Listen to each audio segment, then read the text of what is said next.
जहने बम्बई या गुजरात मैच से हार गेले तहने लुटा गेलो हम। किरे विरोधी सट्टाबाज, तू तो आइ बहुत खुश है भी क्या काल गुजरात हार गेले आइ हमर सब पाई बुड़ गेले, हमर जमीन बिका पर आबि गेला, ताहि दुआरे करिया आबि गेला रजिस्ट्री करवावा। तू तो बहुत खुश है, हम बुझे छियो रे।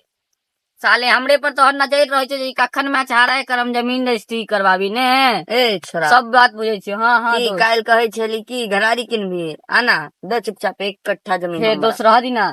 आई कलकत्ता राजस्थान के मैच, आई कलकत्ता अगर जीत गेलो तो हम तोरा जमीन कह देबो, काल रजिस्ट्री कर जुएडी देबो। रहबी आई के हे आई हमरा दोस्त दे। दोस्त दोस्त हाय एक देख कट्ठा भाई हमरा नहीं लड़के तोरा से चुपचाप दे दे। रे दोस्त एक कट्ठा छै रह दी ना। आई अगर कलकत्ता जीत गेलो मैच तो हम तोरा दे देबो, रजिस्ट्री करवा देबो। नहीं होते नहीं छे, नहीं जीततो तो जीतो आई लिखित जीतो कलकत्ता मैच, हमरा मालूम है ना जीतो कलकत्ता मैच। मलिक दरभंगा हमरा टेलीग्राम पर कहलक है कि आई कलकत्ते मैच जीतो, एहि दुआरे कहै छियो आई कलकत्ता जीत जेतो हम काल तोरा रजिस्ट्री सब पागल बनबै छो ना। ना। पागल नहीं, सही कहल के ऊ कखनो झूठ बाजबे नहीं करे छै। हे दोस्त भरोसा नहीं करे भाई छो नहीं तोरा पे, छियै, चुपचाप भाई दे नहीं दे छियै। हमरा।